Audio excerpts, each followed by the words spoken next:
Welcome, world. Hello. This is episode 1 of the study. Glad you guys joined us. I'm here. This is Bones with my co-host Deuce. Yeah, we're gonna be getting at y'all. We're gonna jump right into it. So if y'all heard our preview episode 000, y'all kind of got an idea what we're gonna be doing with the study. This is an engaging conversation for people, in the community and other communities and worldwide who want to bring these issues to the table and move forward and offer each other suggestions and help each other further our knowledge on a bunch of shit. So we're gonna jump right into it. We're gonna talk a little bit later about this new documentary Michael Moore put out called To Invade Next. I had the privilege of seeing it recently. A lot of good information. We're gonna get back to that. We're gonna be talking about schools and the kids. A lot of memes have been going around since the whole LGBT, and for people who don't understand LGBT, it's lesbian, gay, bisexual, trans community, LGBT. The LGBT issue with the bathrooms has been getting praise and has been a lot of memes have been circulating. For example, somebody peeking their head under the toilet saying some things like, "I'm a conservative, just wanted to make sure you don't have balls and are not invading my privacy or violating my rights," or just something along that line. And a lot of shit's going on. But one of the main stories I wanted to talk about today was this new documentary that Michael Moore has put out again called Where to Invade Next. Where to Invade Next. Now, it just so you get an idea what the title means, he goes around all parts of the world talking about ideas that he is going to steal and claim for the United States. And it's just his comedy at work alongside his activism. But what the point of the movie is showing people from the United States and all over the world how differently people do things in their parts of the world, and simple basic ideas that a lot of them are written into our own Constitution. They're actually American ideas in a sense that we ourselves in this country are not applying to our way of life. Yeah, our way of life and for the benefit of our people. So that's one thing that the film touches on. A couple of things from the movie. Again, I recommend you guys all go watch this. It's coming out real soon on DVD and Blu-ray. It's called Where to Invade Next by Michael Moore. In Italy, for example, where the population is 61 million and they only have 2 Navy warships, so it gives you an idea of the difference of their military versus ours. Regarding vacation in that part of the world, in that country alone, this is, let me backtrack a little bit. Regarding vacation, Michael Moore talked to a couple from Italy and they discussed their experience, their personal lifestyle. What they go through as far as vacation. They said, and this is not uncommon in Italy, they get 1 week of vacation in the winter. They take the first week in June because it's their anniversary. They get 3 weeks vacation in August because it's a shutdown. They get approximately 30 to 35 days paid holiday, not including 12 national holidays, a city holiday for St. Patron, I think is what they said. Not including if you get married, you get 15 days paid honeymoon vacation to enjoy yourself. To make babies. Not exactly. Plenty of time to add to the population. Not including in December, they get an additional, or what they call a 13th salary, which means in December they get paid for the whole month of December as well as a month that doesn't even exist, so they can enjoy and live a little bit. Days that are not used for vacation, and again, this is not uncommon that days not used are available the next calendar year. One person in the documentary stated that he had over 80 days of the paid vacations saved up that are still good. Italians on average live 4 years longer than the average American citizen. Workers experience 2 hours daily lunch break where they get to go home or wherever the fuck they want to enjoy a decent lunch and not have to shove their faces while watching the clock. Whether eating with their family or eating even with their co-workers. Yes. Everyone stops. Yes. And literally takes that time away from work. As you should, as people should, because honestly, like, what's the point of rushing a person's, like, eating is honestly one of those things that's so intimate and so important in our culture that's like people have taken the value out of it. Like, we see eating as sort of a fast food thing, like, I got some time, I'm gonna grab something to eat, or like, I hope I got some time to finish this before I got to get back to work. Like, it's such an unhealthy mentality, I think, in this country for us to be rushed on the stuff that's important, like family time, like eating time, like nourishing our bodies, to focus on the more important things, like getting back to punching that clock. So I really appreciate the way we they make did time that. for McDonald's. Yeah, exactly. That's about all the time. And then later on, we're stuck with this unhealthy body body and mind and, you know what I mean, and like soul. Yeah, hospital bills, and like it's just poisonous. And they talked to the CEO of Ducati, whose employees have several weeks paid vacation and a strong union. They claim that healthier employees and a profitable company can coexist, can coincide, and can function, and that it actually makes a lot of sense. And it does. And for those who worked for union, and they didn't always have it like this. Apparently, like every other part of the world, they had to fight for their union rights. They struggled, and they were met with oppression, negation, and all kinds of obstacles. Yeah, exactly. So, I mean, Deuce, what do you think about when you hear shit like this, where other people in other parts of the world are doing things so radically different than us? All I think about is the guy's face in that documentary right now. Oh, man. The fact that he finds out that we get 0 weeks of pay, vacation, I mean, he talked about it like it was just a part of the way things are designed. Yeah. And I won't say that everywhere in the States it's like that, where we don't get paid vacations of some sort. But it seems it's a little bit different within Italy, where it's almost they don't worry once they go on vacation. I know a lot of people here, they get their paid vacations. It sounds good, but sometimes they can still be at work even when they're on vacation. They're still getting contacted by their job. They still have to take in these emails. They still have to check their phone, check their laptop, bring their laptop with them on these vacations, but they're on vacation. It doesn't just seem that way when they're talking about it out of the mouths of these Italians, this Italian couple, excuse me. And in our workforce, I mean, it just doesn't stop. I know some careers have that set up where it doesn't stop and you have to constantly work. But to the point where, as you said earlier, you know, you got to make time, little time to go eat. It's 15 minutes, it's 30 minutes, an hour max. But even then, sometimes you're eating with people that you don't even want to eat with. Right, and these are non-union. These are people with no benefits and already a lot of stress on their plate. And there's a lot of jobs these days where they're hiring and they're not even offering benefits from the beginning. They have nothing set up. It's more so you have to work for us for at least 30, 60 days. Yeah. Almost, are you worth it? Is your human life worth it to insure you if something were to happen to you? Because, you know, the bad things only happen after you've been working with us for 61 days or more. But 60 days to 0 days, nothing could ever possibly happen to you. And that's just not, I mean, it's almost inhumane. It really is a strange way of treating people who are about to help your company grow, like putting people on probation periods. I mean, I can understand that from a business and a capitalist point of view, but like to not treat somebody fairly and like everybody else at the company from day one, it says something wrong about the way we do things in this country. And it's interesting that you mentioned how people either voluntarily or because they're pressured to by their jobs, on vacation after hours, continue to check work emails, continue to do work and bring their work home with them, and it gets in the way of family time and personal time and rest time.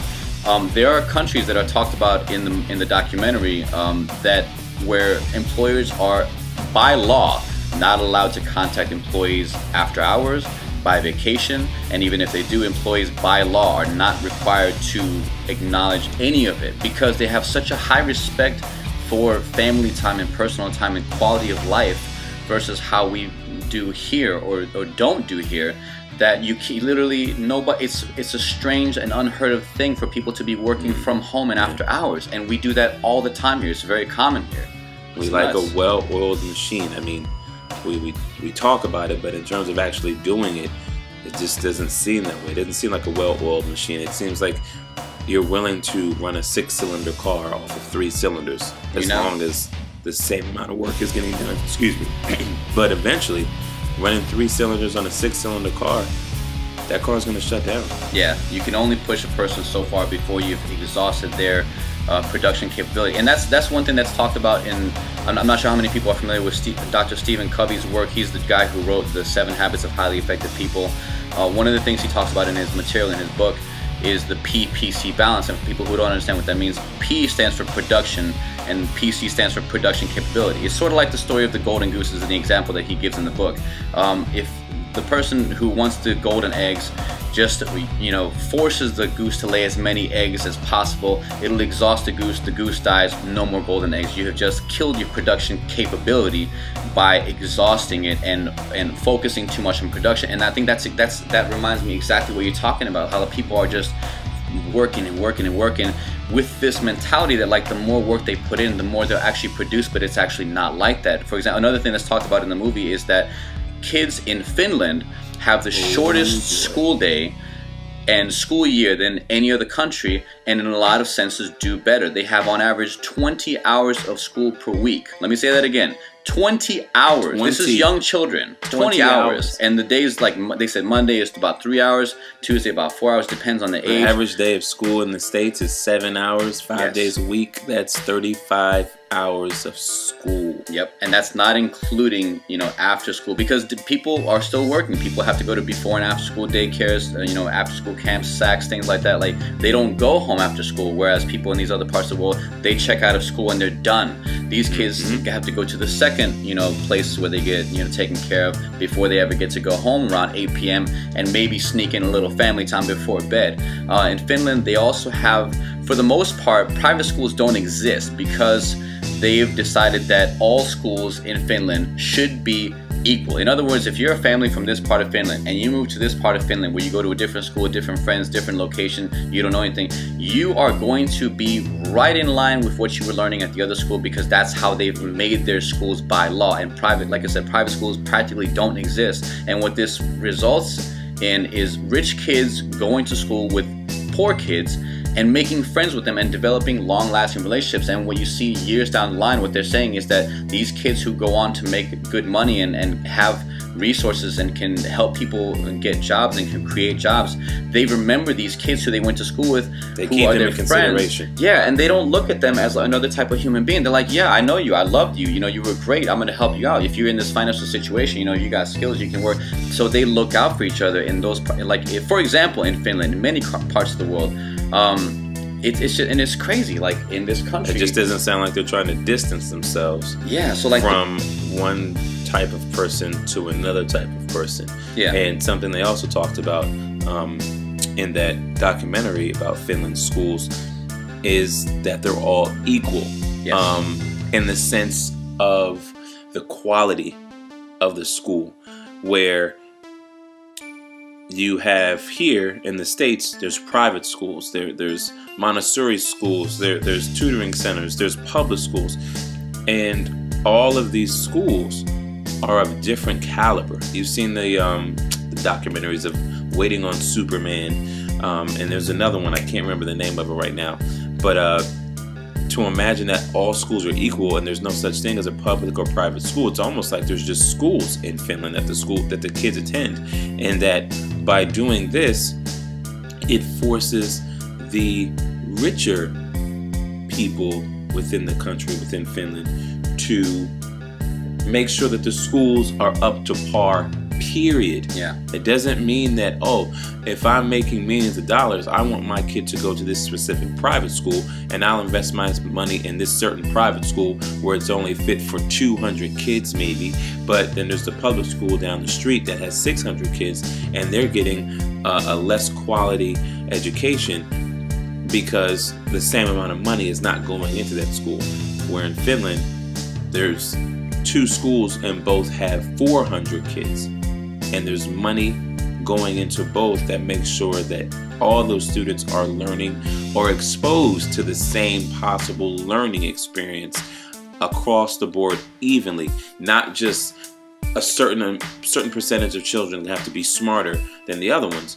Yeah. You're going to have 800 kids that are smart as opposed to 200 that are smarter and 600 that are lower on the scale of knowledge and smarts and education. Right. So it's very interesting what's going on in Finland. And a lot of people don't see that as common sense. Like, they have these common sense ideas that are not so groundbreaking. They're just like things that we should do to basically improve all of our lives. Like, one of the things is that whether it's school or work, when you have a generally healthy and educated population, it affects everyone. Because think about it, if you got people who are tired from these long jobs, who are not getting enough sleep, even if you have a great life, you have a great family, you have a lot of family time, and your personal bubble is excellent, and you have no problems outside your own life, you're driving on these roads with tired and exhausted people who are distracted by their cell phones, distracted by stress, distracted by the things that they're doing to pacify themselves, drugs, alcohol,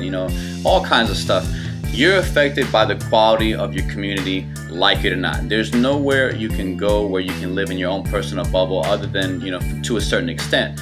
And what these types of things that are common practice in other parts of the world benefit everybody, not just the people who go there, not just the people who are featured in this documentary, but future generations. The old people, the sick people, they benefit everybody. And I think that in this country we have this capitalist mentality that's being pushed around where, like, if you're poor or if you're homeless or if you're struggling because you fucked up, because you're not working hard enough. That's your choice. Yeah, you got yourself there and you need to get yourself out because, I came to this country with, only this much in my hand and I made something out of myself. Well, people don't do a lot of thinking outside of that. Like, they forget that $20 today doesn't buy nearly what it used to buy 10, 20, 30 years ago, and that the scales, when you look at the data, like, salaries of people is going up gradually while cost of things goes up higher. Quickly. Cost of college, cost of living, cost of transportation, it all goes up at a rate that's not consistent with salaries. So why does this matter? Why are we talking about all these other countries? BONEZ, DEUCE.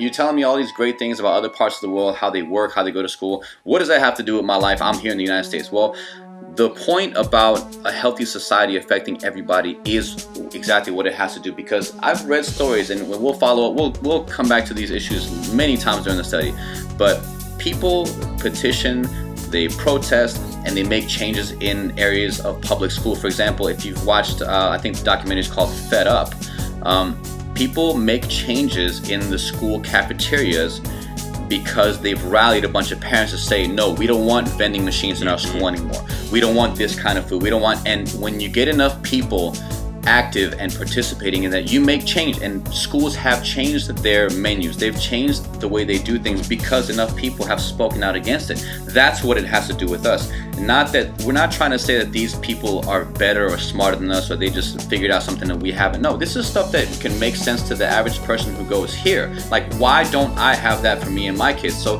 the whole reason we're bringing this issue up is because we can do things about it. Like, if you're involved in the PTA, if you're involved with your kids and somehow, or to a parents group, or to an internet group, like a group on Facebook of parents, or veterans for peace, or teachers fighting for your union rights, you can collectively get involved in things, get signatures, and make change. And that's, I think, the whole point of this documentary, is these ideas that he's claiming for the United States in this documentary. They're not hard to put in play here, and I could see it benefiting myself, other people, other people's families, next generations, and I don't see that as a lose for anybody. I can see how some people may lose some profit, but it doesn't hurt. I guess what I'm trying to say is, a large population doing well versus a couple of billionaires struggling and CEOs struggling, that's a trade-off I can live with. I think you know what I mean? Yeah. Definitely. I mean, we've seen the milk that is served in schools. The food, it kind of gives me that same feel of what's going on in McDonald's. A bunch of frozen items that are thrown in the warmer and fed to children. I think the school in Finland, if I'm not mistaken, or maybe it's France, where they're using real plates, real utensils. They're eating 3-4 course meals with green vegetables. Prepared by chefs. And drinking water. Yeah. While here, I don't know what's going on in the private sector, but in the public schools, we have to do better in terms of what our kids are eating. And if there's places out here where they're advocating for no vending machines, I mean, geez. Do you remember when we were in school, they introduced those very fine machines? Yes. And it was cool. And this is the thing, like a lot of these things, like, you know, McDonald's, not saying McDonald's specifically, but corporate foods, corporate drinks, sodas, you know, things like that are finding their way into our schools. There are vending machines loaded with unhealthy foods, loaded with sugary foods, you know, where by the way, in this country, they don't label the daily percentage of sugar intake. They only mark the grams on the nutrition labels, so region nutrition labels. But a lot of these things are finding their ways into our school, whereas other parts of the world, they're so focused on keeping their kids healthy because obviously a healthier, more well-rested student, better, you know, better quality brain cells, better quality, body will produce higher quality work. We'll be able to focus for longer times. We'll be generally happier and easier to teach and easier to correct than a person or a student who's stressed, who's not sleeping enough, who's taking in way too much sugar, not enough water, not getting enough exercise, not spending enough time with their family, and generally unhappy. You know, so it's just one of the things that I pulled up from the documentary was that, and it's not these teachers, like, we don't want to blame the schools. We're not trying to blame teachers and parents and saying, you know, why don't you guys wake up? But systematic. It is because according to this an income tax screenshot that's in this movie, this documentary, Where to Invade Next by Michael Moore, what we don't get on our federal income tax returns are where our money goes. Whereas, for example, France, they break it down for you. If we were to break down in this country where our tax goes, instead of just seeing a tab for, you know, medical taxes, social security taxes, and income taxes, if you were to break down the income tax, according to the documentary, 1.18% of our taxes go towards food and agriculture. This is in the United States. In the United States. Good heavens. Wait till you hear these numbers. 2.36% of our tax goes to transportation. 2.6% goes to science. 3.51% of our taxes go towards energy and environmental developments. 3.67% goes towards international affairs. A sad and depressing 6.28%. That is less than 7% of our taxes go towards our education, towards our youngsters and our future. And the military, prepare your ears, get a whopping 59.57% of our taxes first. Now, whether you are pro or against the war, whether you are a veteran, are currently serving, are against the military in every way, shape, or form, I think there are some fundamental things we can all agree on. One of those things being that if we were to divert some of this money that goes towards the military, that they spend millions, billions of dollars on things like fighter jets, warships, for the purpose of killing and invading, you know, not really liberating. How can you liberate with bombs? We can put some of that money towards education. I mean, I like analogies, ladies and gentlemen, boys and girls. And I just want you to kind of follow me, if you will. Listening to these percentages, let's just take $1 or even $100. Let's take $100. 59%, that's basically $60 of the monies we're putting into protection, security, safety, war, and things of that nature to quote-unquote protect $6 worth of education. Right. Does that add up? It makes me wonder, if we were putting $60 into education, how much would we need to put in to our military then? Yeah. And another thing, like, even if we don't, all right, let's say you're one of those people who supports the idea of the military getting this much money. Fine. Let's talk about where in the military this money is going. This money is not going to the veterans and the VA and all these people who are disabled, have PTSD, and need help that they were promised by the organizations that they served for, fought for, and in some cases died for, that they're promised to them and their families how well they'll be taken care of after the fact. there are people still waiting for their VA benefits from years and years and years ago, and there are backlogs at the VA where these people who are guaranteed help, retirement, assistance, education help are not getting it. The money that is going towards the military is not going to the veterans, it's going towards war machines. And when I drive, I don't know how you feel, but when I drive around and I see bumper stickers and stuff like that that says support the troops, to me, support the troops is a meaningless fucking term, and I'll tell you why. No two people have the same definition of support the troops. Support the troops can mean, you know, agree with the reasons we're at war. Support the troops can be, you know, if you're not with the United States, get the fuck out of here, move somewhere else.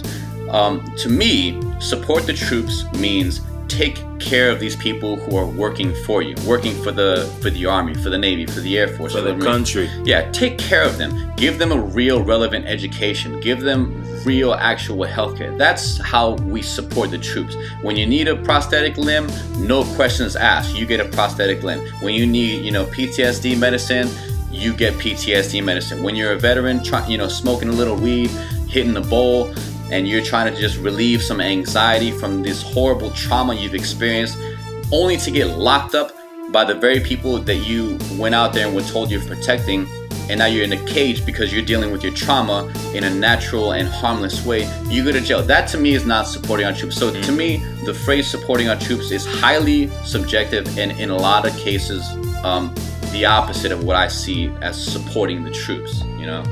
Yeah, I mean, listening, you know, to some of my peers or friends that have joined the military, and when they come home and talking to them briefly about things, it's sad.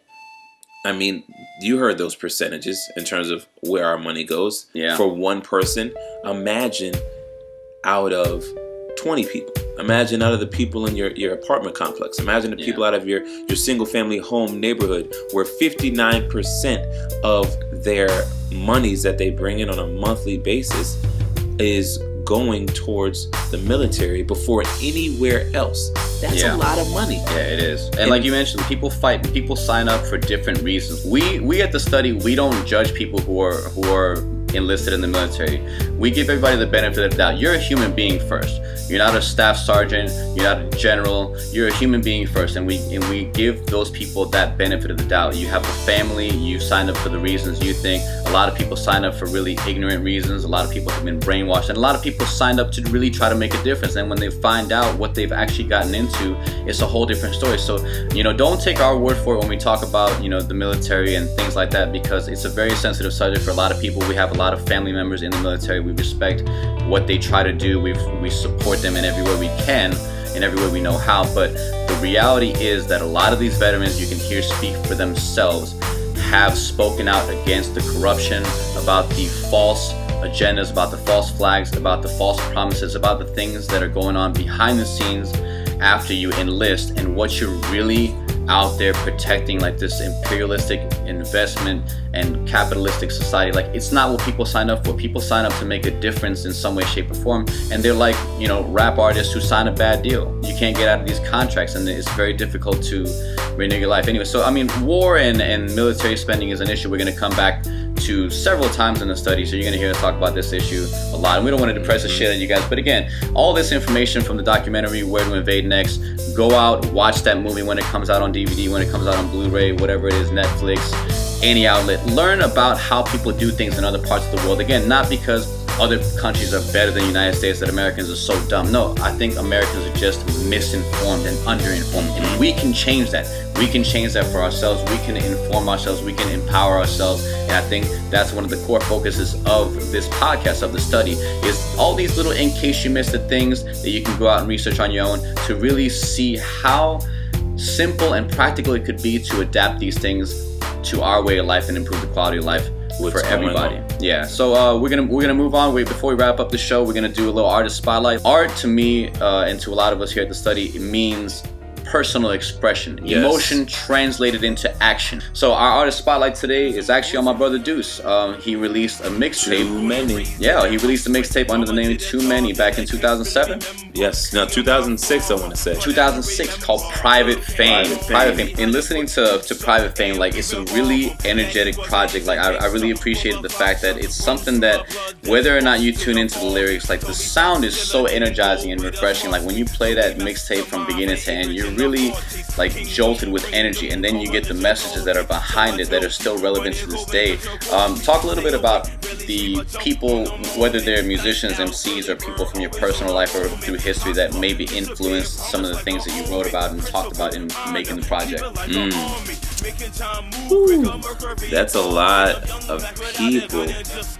Off the top of my head, I'm thinking, of course, of my parents, my actual father, biological father, BONEZ himself, my comrade in music, friend, brother, Cognac. Shout out to that individual as well. Some of my sisters just growing up throughout life, sisters in terms of we've known each other for a long time. It's grown into that type of brother-sister relationship. And just all the other artists that I know locally that have been trying to make an impact, make a change, make a difference, have people think in a different way, make things that may not be cool become cool, and realizing what we hear in today's music, and even back then in the 2006, 2007, 2010 era, that a lot of those songs that you were hearing, a lot of those albums that were played, they were what I like to describe as brainwash. It was just a totally different world. So a lot of the times my motivation came from those places, and then just the fun of the craft, the work, the perseverance. I mean, being up to 2 a.m. recording songs and having to go back to that 9-to-5 world. So sometimes missing out on sleep to get things done musically in another world that I belong in. That it was serious.